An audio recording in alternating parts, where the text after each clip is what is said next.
¿Qué tal? Bienvenidos a Primer Plano. Bueno, pues la semana pasada estuvo plagada de denuncias de escándalos relativos con corrupción o posible corrupción y con lo que López Obrador ha ofrecido durante tantos años, que es el fin de la impunidad. El hecho de que la impunidad fuera una de las características del régimen antiguo y que se iba a terminar con él. Bueno, efectivamente hay mucho ruido, hay muchas personas señaladas de distintos ilícitos.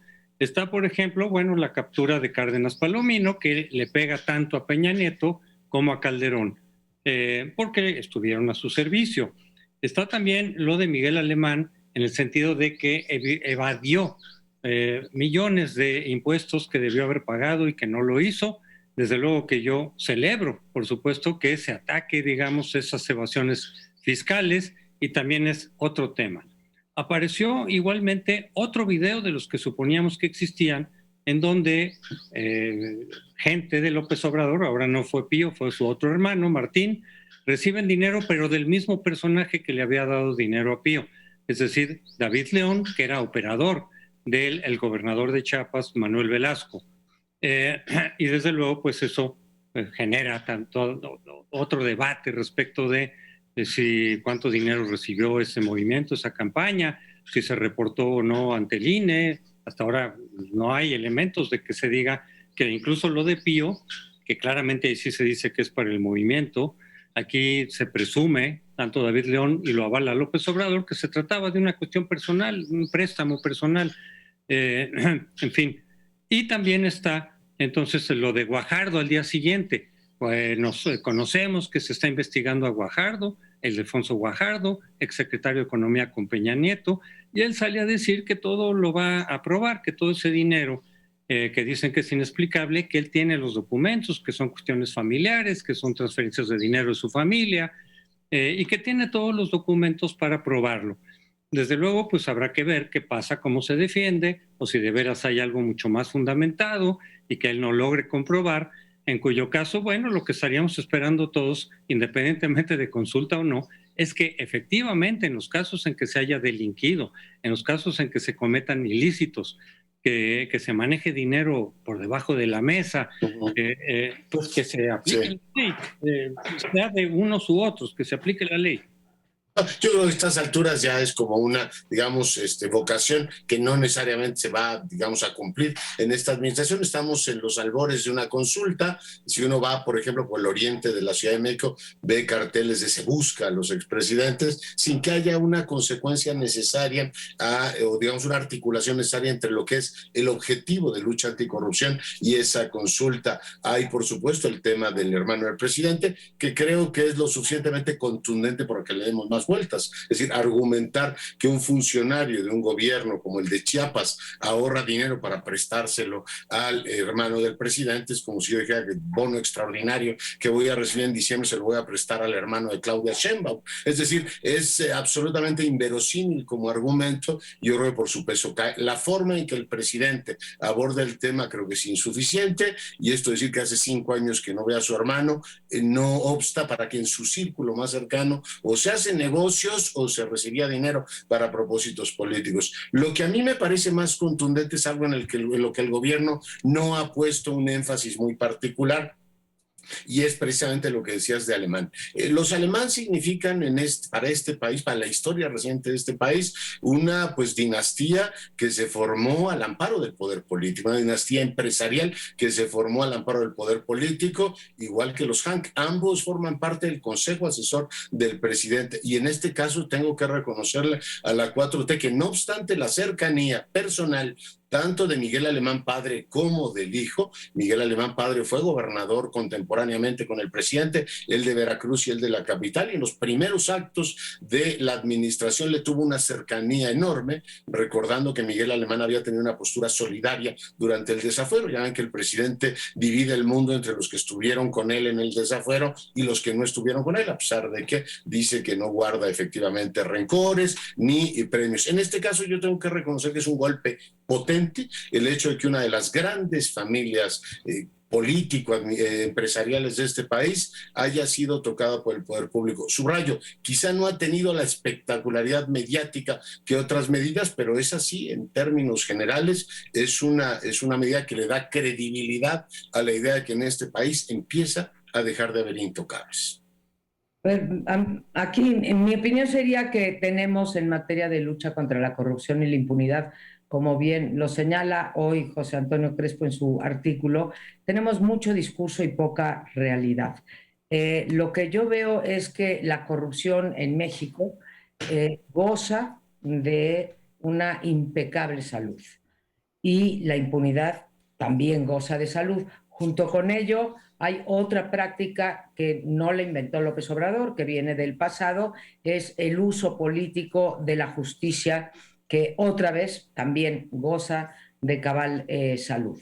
Si uno analiza las medidas anticorrupción, así comenzaste tú, Leonardo, pues deja mucho que desear. En términos prácticos, en términos reales, lo que hemos visto es, en efecto, el procesamiento de algunos peces gordos, porque, por ejemplo, hoy en día no sabemos en qué estatus estamos con el caso más gordo de todos los peces, que es el de los soya. Y la otra parte es algunas leyes punitivas, como por ejemplo equiparar fraude fiscal con crimen organizado o la extinción de dominio que hoy está en la Corte, etcétera.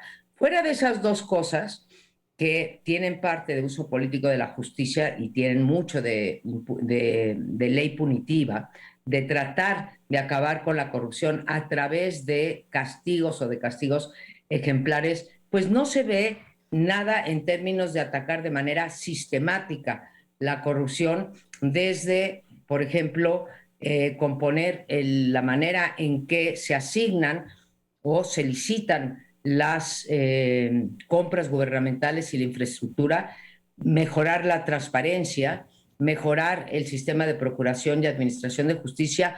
O sea, no hay nada en prevención, denuncia, investigación, justicia, etc. Entonces, igual que el resto de los gobiernos, no se ha atacado la corrupción. Y un último comentario, Leonardo, muchos empresarios y dueños de medios que están en el Consejo Asesor del Presidente han sido señalados una y otra vez por casos de corrupción. Entonces, pues no sabemos bien por qué son asesores del gobierno y al mismo tiempo se habla de ellos como parte de la corrupción. Lo de que las escaleras se barren de arriba para abajo, pues está por verse, porque en el caso de los hermanos, pues no es el caso, y el buen ejemplo tampoco ha sido suficiente para que se acabe con la corrupción. Bueno, en el caso de los hermanos, yo ese caso digo que es una imbecilidad, pero hasta ahorita estamos juzgando al segundo hermano el segundo acusado de Andrés Manuel, de algo que no se ha probado. Se podrá probar, pero supongo que todos tenemos derecho a que se presuma inocente hasta que se compruebe. En el caso del primero de los hermanos, bueno, se quedó claro que era una contribución para la campaña. En este segundo caso, queda todavía por que alguien lo pruebe. Lo que no se necesita probar es la idiotez de haberse acercado a este personaje del cercano a Velasco y del Partido Verde.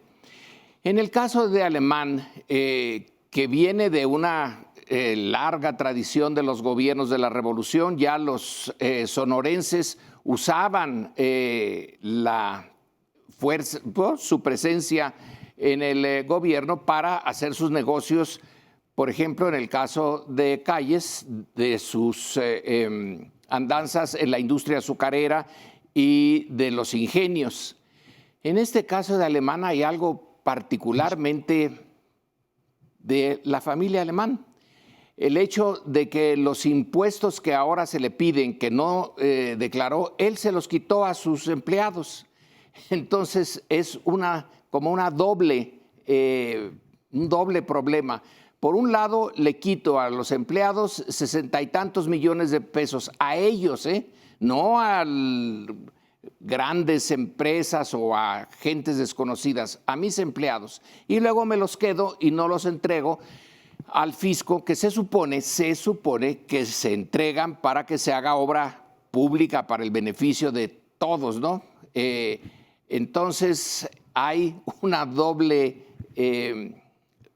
razón para ver a este grupo de Alemán como algo particularmente propio de una tradición que ya debíamos de dejar fuera. En efecto, como dice Lorenzo, mientras no se demuestre culpabilidad de ninguno de los señalados, se tiene que dar por hecho. Judicialmente, desde luego que no. Lo que pasa es que en la opinión pública, de todas maneras, ese tipo de golpes pueden generar un efecto. Por ejemplo, en lo de Martín, el hermano de López Obrador, se habla, o ellos dicen, que es un préstamo personal. Pero bueno, se genera sospecha el hecho de que sea el mismo personaje que le dio dinero a Pío, que no era de un préstamo personal, ahí sí claramente se veía que era una cantidad de dinero de aportaciones para el movimiento. Por otro lado, que el propio Martín dice, este dinero es de mi hermano, ya cuando se está yendo, no es préstamo personal mío, es de mi hermano. Y también el hecho de que se grabe eso, es decir, normalmente se graban las operaciones ilícitas para tener alguna protección frente al otro, eventualmente usarlo políticamente.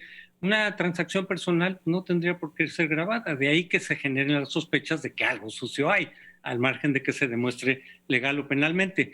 Y también el hecho de que se diga que se va a castigar cualquier cosa que sea, pero de ahí al hecho, de nueva cuenta, y pongo el ejemplo de Pío, ahí se recibió dinero que debió haberse dicho, se había reportado al INE, porque era dinero por el movimiento. No hacerlo es un delito, y ahora además es un delito grave, un delito electoral. ¿Qué pasa con eso? El INE toma el caso para investigarlo desde el punto de vista electoral, de si se reportó o no, le habla a los bancos con la facultad que tiene el INE para decir, denme información, y no se la dan. Quizá por instrucción de arriba, podía uno suponer. Y luego, antes de que se termine la investigación, el tribunal lo jala. El tribunal tiene la facultad de decir, a ver, yo voy a jalar la investigación, y la congela. Lleva varios meses ahí. No se ha declarado que no hubiera ningún problema en esa operación. No se ha declarado inocencia, tampoco culpabilidad. Simplemente se congeló. Yo calculo y me imagino que va a quedar congelado por el resto del gobierno, porque no es tan fácil decir aquí no hubo ningún problema, pero tampoco decir sí hubo delito electoral, aunque haya prescrito penalmente, pero es un golpazo político. Entonces, claro, que se diga que se va a aplicar la ley, a que de veras se aplique, también todavía no vemos con mucha claridad. Yo creo que palo dado ni Dios lo quita. O sea, a estas alturas, por supuesto que tiene el señor Martín López Obrador, como cualquier otro, la presunción de inocencia, pero al ser hermano de quien es, pues él tiene que dar las explicaciones de por qué anda pidiendo préstamos en efectivo. Digo, yo no sé, no reconozco esto como una práctica común, y menos a funcionarios públicos de Chiapas. Eso abre, por supuesto, una, digamos, vía de sospecha que automáticamente, con que solo quede ahí, le resta autoridad moral a su hermano. O sea, la presidencia de la República, y más cuando se ejerce con el tono que lo ha hecho López Obrador, requiere una ejemplaridad sin tacha. Y si tus hermanos andan pidiendo préstamos en efectivo, un poco a salto de mata, pues uno puede imaginar entonces que los hijos hacen lo mismo, o que su círculo más cercano, utilizando la cercanía del presidente, van y pide préstamos de ese tipo. A mí me resulta inverosímil, y por tanto la historia, digamos, se condena por sí mismo la autoridad moral del presidente, y mucho tendría él que esclarecer para decir, a ver, a mí me separan de todo eso. Por otro lado, sí enfatizo lo de los alemanes. Es un golpe muy fuerte a una dinastía que se creía efectivamente intocable. Y además de la gravedad de lo que dice Lorenzo, pues los están acusando de una venta simulada, de la aerolínea. Y bueno, lo que subrayaría María Amparo es que a muchos de ellos los han efectivamente golpeado periodísticamente, pero no habían procedido contra ninguno. Ahí hay una diferencia. Bueno, y en eso me quedan 10 segundos. Creo que, Lorenzo, no todos tenemos ese derecho a ser vistos como inocentes hasta que nos juzguen, porque el presidente ha sido duro, muy duro, en contra de presuntos delincuentes, dándolos ya como delincuentes consumados cuando no lo son. Entonces, creo que ese derecho siempre para los funcionarios públicos es un derecho más de ellos que de cualquiera de nosotros. Bueno, ya no nos queda tiempo. se ha acabado esta sección. Espérenos unos segundos y volvemos. En esta segunda sección quiero empezar con un artículo que ha aparecido en una columna de opinión de uno de los diarios importantes norteamericanos, en donde anuncia sin más que la guerra contra las drogas se ha terminado, que ya nada más es cosa de tiempo, pero que el mundo, sobre todo Estados Unidos, ya se dio por vencido. Y no hay forma de evitar el consumo de las drogas. Ahora lo que hay que resolver es cómo se va a ir gradualmente despenalizando todo y cómo se va a regular el consumo no ya de marihuana, eso es lo de menos, sino de las otras drogas, las duras, desde la cocaína hasta las que ahora se hacen químicamente. Y esto viene al caso porque ahora la noticia es no el descubrimiento, sino la vuelta a tratar lo de un campo de exterminio que estaba en Tamaulipas. Es un campo que se conocía de hace años, pero que ahora se está excavando, y por ahora llevan media tonelada de restos humanos óseos, imposible ya saber de quiénes fueron las víctimas, junto con cadáveres y lo que ya conocemos.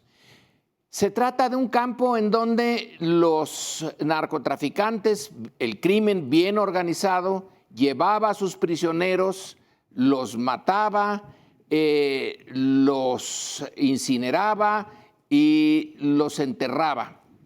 Esto, por eso le propuse que le pusiéramos nuestro Auschwitz, porque pareciera un tipo de política muy similar a la de los nazis en los campos de concentración.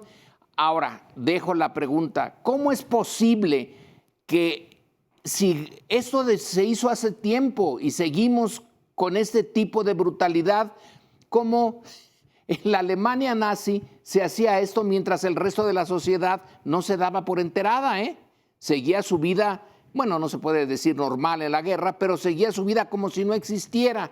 Eso mismo nos está pasando a nosotros. Nosotros, usted, yo, los que participamos en esta mesa, podemos seguir una vida más o menos normal, pero mientras está ocurriendo este pequeño Auschwitz mexicano. Lo dejo sobre la mesa. Mientras, ¿cuántos mexicanos no tienen la suerte que tenemos estos cuatro que estamos aquí en la mesa? ¿Y en cuántos estados? Pues si no hay este campo de exterminio, como bien lo llamas, Lorenzo, sí hay, bueno, pues cuántas fosas clandestinas hemos escuchado a lo largo de los años. Y creo que tienes toda la razón cuando dices, esto ocurrió hace 5 años. Lo descubrió la Secretaría de la Defensa Nacional y la Procuraduría de Justicia a principios, en el primer trimestre o cuatrimestre del 2016, y hasta que ahora, como dices bien, lo retoma un periódico norteamericano, vuelven a salir las pesquisas y se atribuye, según los reportes periodísticos, se atribuye pues al cártel del Golfo, digamos, este lugar de exterminio, ¿no? Y que viene operando también desde el 2009. Entonces, en efecto, no sabemos de qué tamaño sí sabemos de qué tamaño es este campo de exterminio, pero no cuántos otros que hay en el país, y avanzamos poco porque hay algunos que ya tienen 10 años desaparecidos, 15 años, 20 desaparecidos, pero todos los días estamos registrando o están registrando a los periodistas nuevas detenciones, nuevos secuestros, nuevas mutilaciones, nuevos homicidios, y seguimos con la misma política que una y otra vez vemos que no tiene resultados. Yo entiendo que no es una cosa que se pueda resolver como la corrupción de un día para el otro, pero aquí estamos hablando de vidas humanas. Y estamos hablando, según el último reporte, no sé si sea muy preciso, pero del secretario de la Secretaría de Estado de los Estados Unidos de América, en donde, pues, cuando menos hay 30% del territorio nacional que tiene en mayor o menor medida este tipo de violencia y este tipo de asesinatos que quedan siempre sin ninguna resolución, sin ningún castigo y también sin ninguna prevención. Dice, nos hemos acostumbrando a esta especie de epidemia de la violencia y a un mundo ciertamente en el cual como que la política chata, esta del mutuo reproche, reemplaza una visión más amplia del problema que tú planteabas de una manera perfecta, mi querido Lorenzo, y es que el tema de la guerra contra el narco es no solamente disfuncional, sino altamente costosa para todo Occidente. A ver, seguimos teniendo un problema de creencias de fondo. Aquí en México, sin ir más lejos, no se ha podido avanzar en la regulación de la cannabis porque ni el gobierno ni la mayoría están en el fondo convencidos de que la liberación de la desregulación es el mejor camino. Seguimos teniendo atorado eso. Por supuesto, el resto de las sustancias, ¿quién es el Estado para decirle a un individuo que no consuma tal o cual? Por supuesto, tiene que tutelar a la infancia y debe efectivamente plantear una serie de riesgos como lo hace con el alcohol o con los paquetes estos de donas y empanadas y todo lo demás. Pero estoy seguro que a la larga está derrotado, pero la larga nos va a encontrar a todos en la tumba. Los costos en violencia, los costos en desgaste y por supuesto la ocupación territorial son enormes. Tú decías, tenemos un Auschwitz ahí, claro, por supuesto que está ahí y nos hemos acostumbrado a vivir con él. Fíjense, el dato interesantísimo que daba a conocer Alejandro Encinas en conferencia con Carla Quintana la semana pasada, es que en esta administración se han reportado como desaparecidos, en esta, no en las anteriores, 50,000 personas, de las cuales han aparecido 30,000. Tenemos del 18 al 21, 20,000 personas que no sabemos en dónde están. Y el patrón es hacia el norte, varones jóvenes, y conforme vas avanzando hacia el sur, mujeres jóvenes, con lo cual tendrías efectivamente, por un lado, las mafias del narcotráfico reclutando, sometiendo o asesinando jóvenes en caso de que no se quieran efectivamente o que no quieran formar parte de sus filas, y en el caso del sur,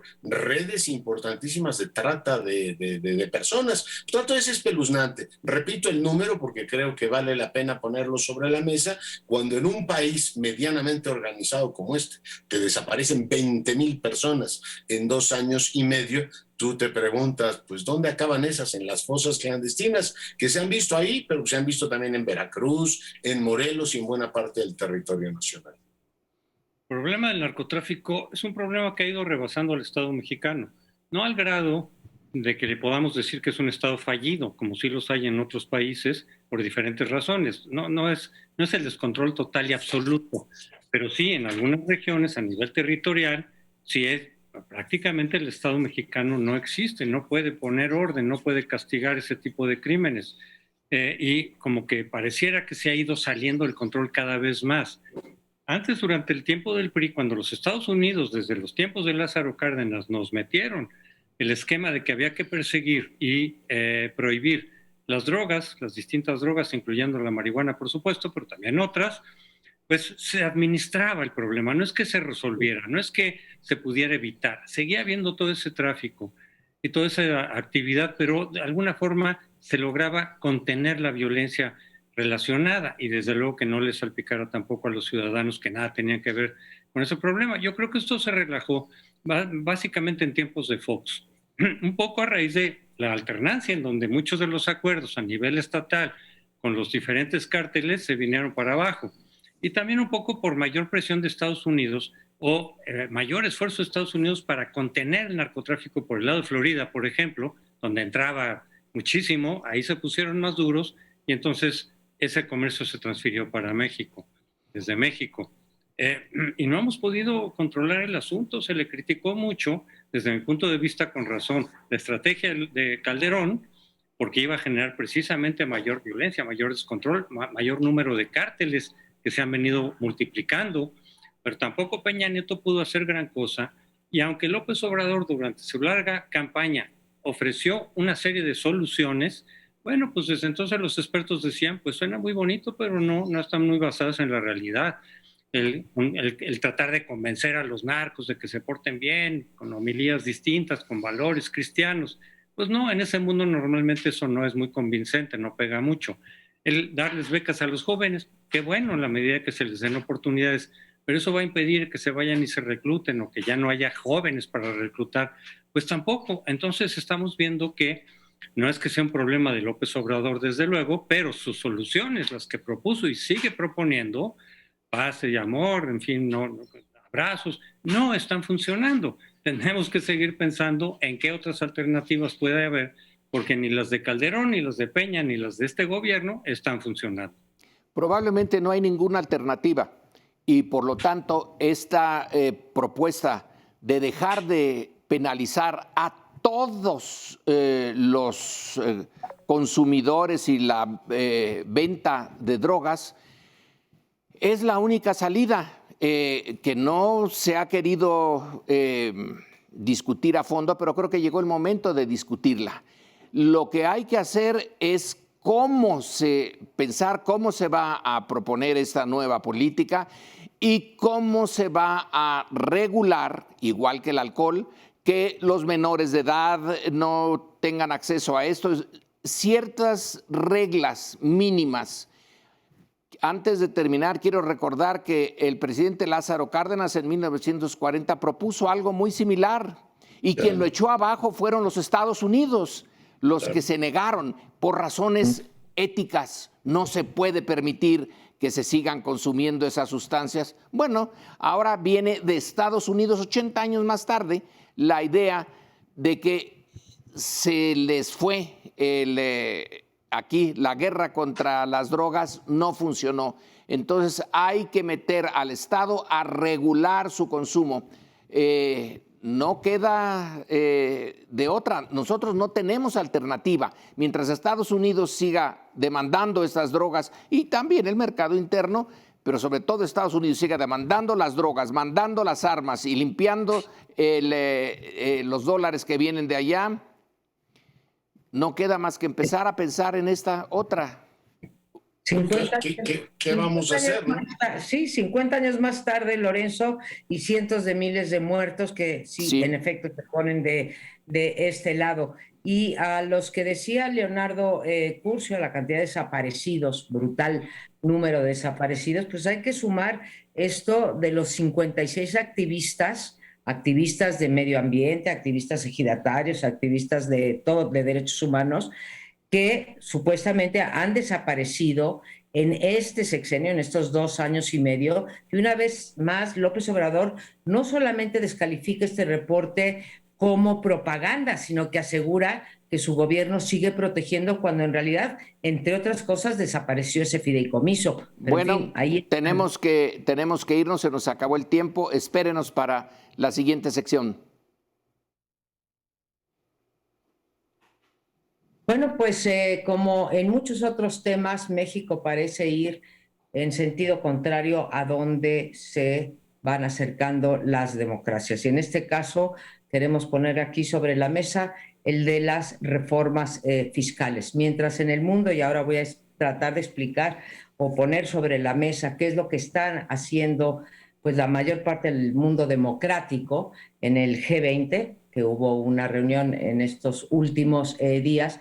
Aquí en México creo que ya queda claro la renuncia del gobierno actual a plantearse siquiera la idea de una reforma fiscal que incremente los recursos del Estado, no solo que incremente los recursos del Estado, sino también que atienda la desigualdad, porque lo que ocurre en muchos países europeos es cuando uno ve el ingreso, pues la desigualdad es tan acusada como es en México, pero luego los impuestos juegan un papel de equilibrador, o sea, rebajan la igualdad. Pues curiosamente, un presidente que se dice de izquierda se ha negado una y otra vez a hacer una reforma fiscal de cualquier tipo. Para él, y esto fue avalado también por la presidenta del SAT, Raquel Buenrostro, que dijo, no hace falta una reforma fiscal, tendremos 200,000 millones de pesos a través de la simplificación del pago y del combate a la evasión. Qué bueno que se combata la evasión, pero sí hace falta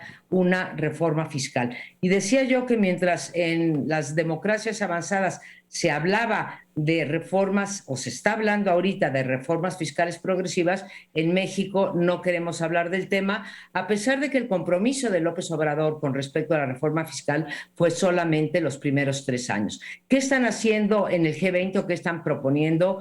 Y dicen que, bueno, pues se firmará y entrará en vigor el año que entra, es que se va a cobrar un impuesto, no un impuesto a la riqueza necesariamente, aunque también se habla de eso, pero un impuesto corporativo global de al menos 15%. Y es muy interesante lo que están planteando, porque no solamente es a las grandes multinacionales, sino que, digamos, las ponen en orden porque van a tener que pagar impuestos ahí en donde estén ellos, no solamente donde tienen la sede, sino donde están prestando o donde están vendiendo sus bienes, ¿no? Pensemos en compañías grandes como sería Google. Bueno, pues también aquí tendrían que pagar en México a Amazon o Google sus impuestos. Muy interesante lo mismo que está ocurriendo en Estados Unidos, en donde también Biden, que necesita el apoyo del Congreso, está hablando de impuestos a pues los que más tienen. Y aquí en México, pues no se quiere ni siquiera tocar el tema. Yo creo que hay razones, efectivamente, para no tocarlo, aunque nos hemos subido a este consenso, ¿no? Del G7 primero y después del G20, en el sentido de que las grandes empresas, particularmente las digitales, pero no solo ellos, sino los grandes bancos también, te vayan pagando. Estados Unidos, que ha enarbolado, que ha llevado esa discusión. A lo mejor por eso a los trumpistas no les gusta Biden, porque no solamente está llevando el tema de cobrarles impuestos a los más ricos, la semana pasada también dijo, no hay competencia. Digo, si no hay competencia, no hay efectivamente capitalismo, hay otra cosa. Aquí en México estamos viendo que no haya competencia en el mercado del gas, los efectos que esto tiene. Pero bueno, regresando al punto del impuesto, es un planteamiento que primero cabildea Biden en el G7 y después baja al G20. El G20, desde el 2007 a la fecha, ha venido jugando este papel, como dir, estrechando. Primero los paraísos fiscales, que no hubiera dinero. En México se nos ha hecho ya muy conocido el Banco de Andorra, pero no era el único país que daba, muchos otros daban posibilidad de que efectivamente políticos corruptos escondieran el dinero en determinados lugares y no tuvieran efectivamente el escrutinio de las haciendas. Ahora tienes la posibilidad de cobrarles a la gran finanza internacional, a las grandes empresas digitales, 20% por lo menos. No importa que estés en Irlanda, no importa que estés en Holanda, en Italia o en cualquier otro lado, efectivamente tú vas a poder cobrar ese 20%. Claro, eso beneficia a los países más ricos, porque hay que recordar que en el caso de la integración no puedes sacar, o de la integración a una economía global, solamente las cosas buenas. México está muy contento recibiendo remesas o recibiendo todo aquello que te viene de las exportaciones, que te da estabilidad en tu tipo de cambio, etcétera, sino también la parte menos agradable, y es que muchos de los contribuyentes dicen, empezando por la automotriz y terminando por los bancos, a mí me conviene más tributar en Estados Unidos que en México. ¿Por qué? Porque tributo menos. La reforma de Trump les rebajó efectivamente los impuestos. Es decir, si yo soy una empresa instalada en Norteamérica y creo empleos en México, podría estarme amparando al régimen fiscal norteamericano, que es más benigno que el mexicano. Por tanto, está complejo esto de dónde, María Pablo. Yo entiendo tu filosofía y tu idea justiciera, pero en un país tan profundamente fregado como este, en donde tienes al 53% que gana 4,400 pesos, ese es el ingreso, si metes impuestos al consumo o metes impuestos sobre la renta a la tan vilipendiada clase media, que arranca en los 35,000 pesos, pues la verdad es que no hay mucho. O te metes con los muy grandes, que tienen 1,000 formas de protegerse, o no veo demasiado hacia dónde podrías caminar. En fin, siento que la banqueta es estrecha. Sí, yo creo que es muy, muy estrecha, y no ha de ser por falta de ganas ni de capacidad de entender lo que significa una reforma positiva, falta de ganas del presidente, o que no entiende lo que es una reforma fiscal. Yo creo que tiene las ganas y lo entiende, pero reacción de a los que se les debe de cobrar es en donde está concentrado el ingreso, es los grandes, las alturas, que son justamente los que pueden causarle mayores problemas de los que ya enfrenta la 4T.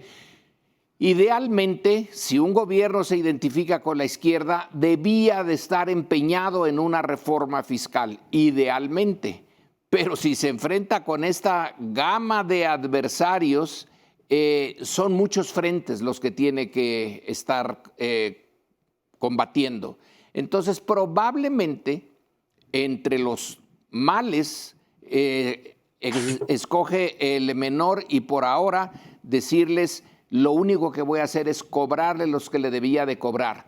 No va a haber condonación, va a hacer lo que le hacen ahora a Miguel Alemán III. Ahora usted tiene que dar cuenta de por qué no pagó estos impuestos.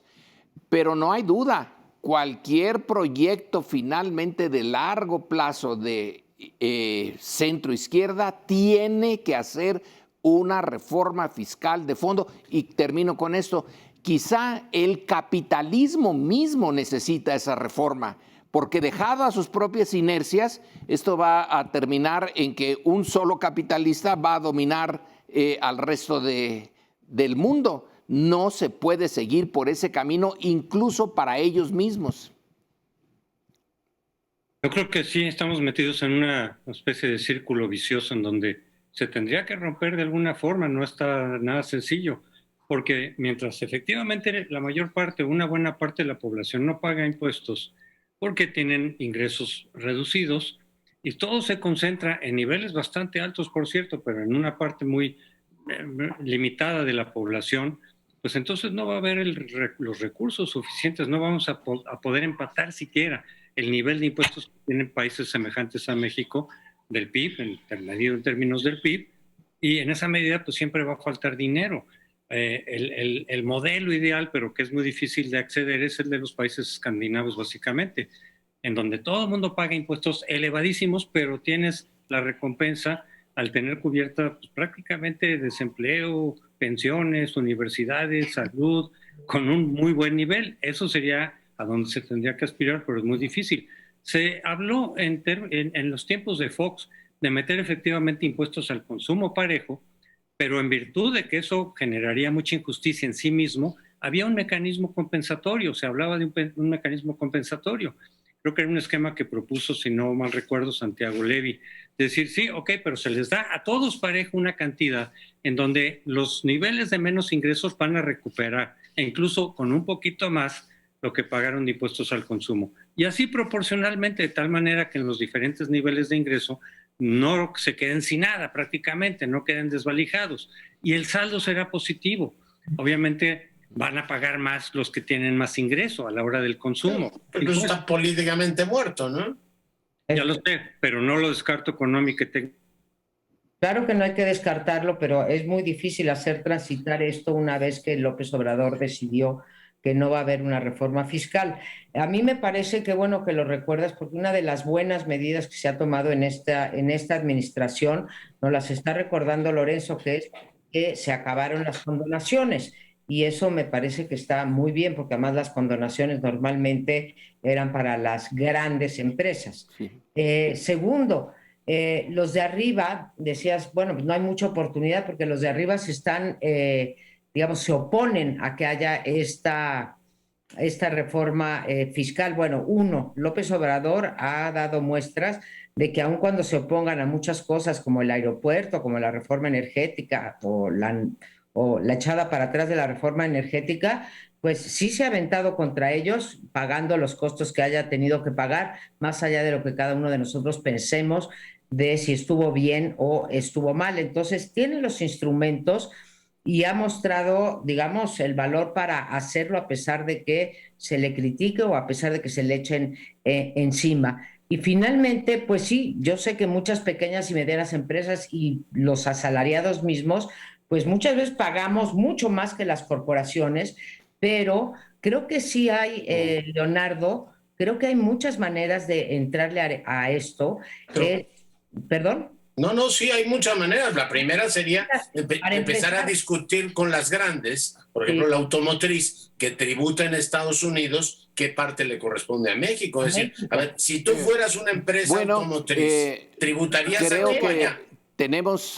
tenemos que pararle aquí a la discusión y espérenos unos segundos y volvemos a la última parte de nuestra hora completa de Primer Plano.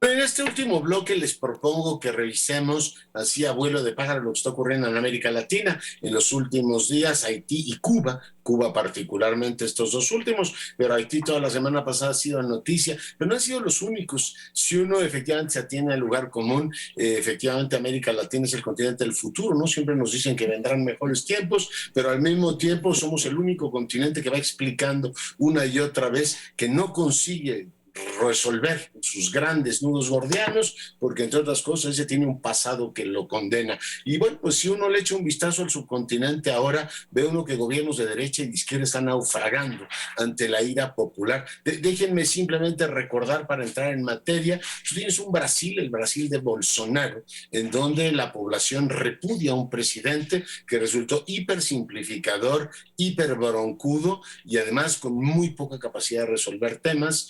La esperanza de una derecha de efectivamente a partir de ese populismo hipersimplificador lanzar un liderazgo para todos en Sudamérica ha fallado brutalmente. Tiene una Argentina que tiene más retórica política e ineficiencia económica. Años van, años vienen, siempre son gobiernos, están negociando con el FMI su eterna deuda. Pero si le echa uno un vistazo, por ejemplo, a los bien portados como Chile, pues tienes ahora un Chile que está viviendo un proceso de reforma constitucional muy profunda, con una lógica que recuerda mucho la política latinoamericana de toda la vida, ¿no? Esta idea de que en la Constitución se tienen que resolver las grandes aspiraciones y desentendernos de la parte más práctica de cómo transformar una sociedad. Tienes un Perú que ahora tiene una deriva hacia, en fin, una incógnita, no sabemos qué va a dar o qué no va a dar Castillo, pero ya abrió de entrada la posibilidad de una reforma constitucional y nuevamente entramos a este viejo ciclo que desde los 90 ha dado a América Latina una profunda inestabilidad, es decir, mover las reglas desde el poder casi siempre para perpetuar a los presidentes en su función. Ahora tenemos un Haití convulso, país que desde los 90 no ha logrado estabilidad política. Hubo una salida de la comunidad internacional dejando al país en manos, en muchos sentidos, de las bandas criminales. Y ahora Cuba, que se mantenía como la guardiana de la ortodoxia, ha visto cómo la gente sale a la calle. No solo es Colombia, también es Cuba. Una Colombia de derecha ha sido efectivamente reprobada por su gente y ahora Díaz-Canel ha tenido efectivamente que enfrentar el que la gente le pida eficiencia gubernamental. La pandemia ha pegado muy duro en el continente, pero es interesante ver que más allá de sesgos ideológicos y tipos de gobiernos y distintos proyectos neoliberales o comunistas, América Latina está viviendo un terremoto. Está viviendo un terremoto y lo dices muy bien, o sea, no importa que sean de izquierda o de derecha, ninguno de esos gobiernos o tipos de gobiernos ha podido ni integrar a la sociedad, ni rebajar la desigualdad, ni tampoco arreglar sus sistemas políticos de forma tal que no veamos una y otra vez estos cambios en la Constitución para que se perpetúen los presidentes en el poder una vez que llegan a él. Y a eso agreguemos porque incluso Chile, cuyas credenciales democráticas son pues de las mejores en América Latina, pues ha tenido estas grandes manifestaciones cuando se han querido subir algunos impuestos, cuando se quiso subir el transporte, etcétera, no las tienen tampoco todas consigo, ¿no? Y si a eso agregamos el panorama social producto, yo creo que la verdad desde antes, no solamente en el caso de México, hablamos de un México bueno, pues muy desigual, muy violento, etcétera, antes de la pandemia, pero si le metemos la pandemia, pues ha acabado por terminar de paralizar las economías y ha estado generando pues cambios en la sociedad y en la política que son poco afines a pues lo que marcan las democracias de tratar de resolver los conflictos sociales a través de lo institucional. Entonces, Hoy en día lo que tenemos es un menosprecio generalizado. Freedom House, esta think tank, este tanque de pensamiento norteamericano, que por tercer o cuarto año, desde el 17 consecutivos, va bajando las credenciales democráticas, en el sentido de que pues la ciudadanía dice, mira, a mí no me des democracia, dame el autoritarismo que quieras, pero veme resolviendo los problemas del hambre, del transporte, de la salud, de la educación, con los métodos que quieras. Entonces, pues Ni vamos uno ni otro, ¿no? en esto, y luego vemos cómo lidiamos con los populistas o con los dictadores de derecha o de izquierda. Muy preocupante lo que pasa en América Latina. El resumen que tú hiciste, Leonardo, me parece muy bueno. En un par de minutos te echaste un panorama de América Latina.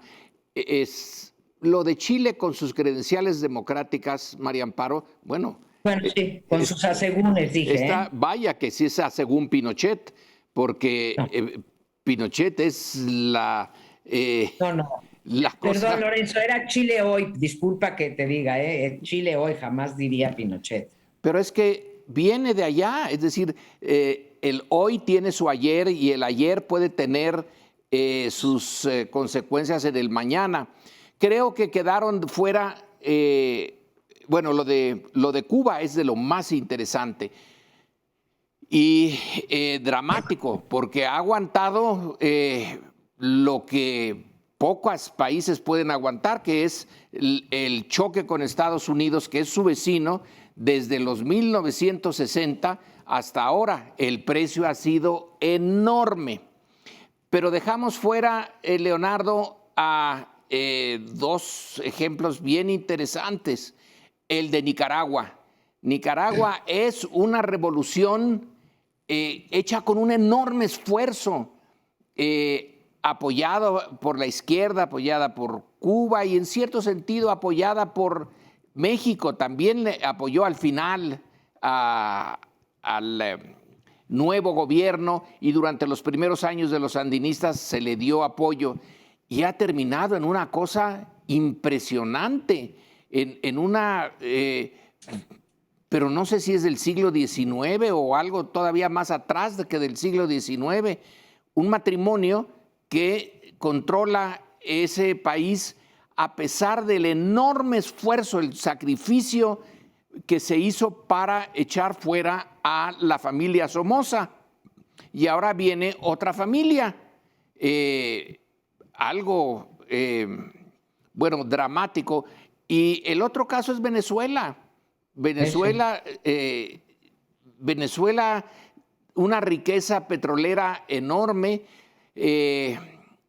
súper explotada, todavía tiene un montón. Venezuela tiene todavía una enorme riqueza petrolera y está en una condición lamentable.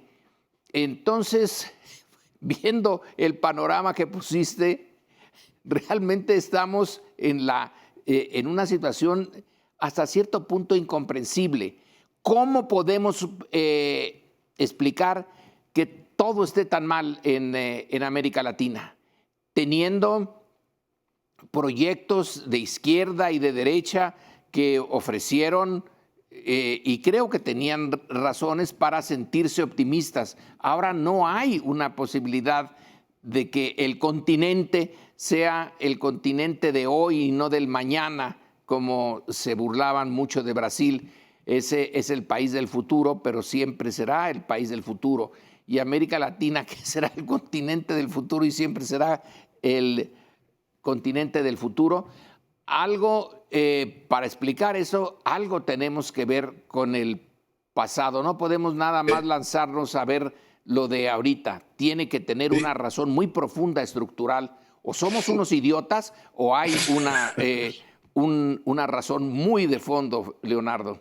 que no somos, porque estos países brillan y dan Pablos Nerudas y dan Marios Benedettis. Pondría entre las excepciones Uruguay en las positivas y Costa Rica. Son dos países pequeños que han logrado efectivamente como distinguirse históricamente de sus colosales vecinos. En el caso de Costa Rica, pues distanciarse de una América Central que ha tenido rasgos francamente brutales de guerras civiles, y un Uruguay que poco a poco ha venido efectivamente consolidando gobiernos cada vez más eficaces. Yo supongo que en el fondo, digo, pues ahora que se discute tanto si el comunismo es eficaz o el neoliberalismo no lo es, tú tienes una China optimista que dice, a ver señores, comunista o no, yo crezco al 8%, edifico infraestructura y saco a la gente de pobres. Aquí en América Latina ni Cuba ni Venezuela, que reivindica el socialismo del siglo XXI, han logrado hacer eso. Venezuela tiene un recorte del 75% del PIB. Y creo efectivamente que tenemos que releer nuestra historia. Pero María Amparo, nos quedan 47 segundos y estoy segura que tú quieres aportar algo más. Gracias. Estoy de acuerdo con Lorenzo que algo debe de haber de la historia que nos explique, pero creo que los procesos históricos pueden romperse como lo hizo Japón, como lo hizo el sudeste asiático, y que haríamos muy mal en quedarnos nada más con una explicación histórica, porque creo que se pueden romper estas tradiciones muy enraizadas de autoritarismo, de desigualdad o, en fin, de privilegios que hemos tenido. Entonces yo apelaría a eso, ¿no? No quedar. Nos tenemos que ir y explicarles que José Antonio Crespo no está en esa última parte porque algo pasó con la tecnología y se desconectó. Discúlpenos, pero aún lo más moderno tiene sus problemas. Nos vemos la semana entrante.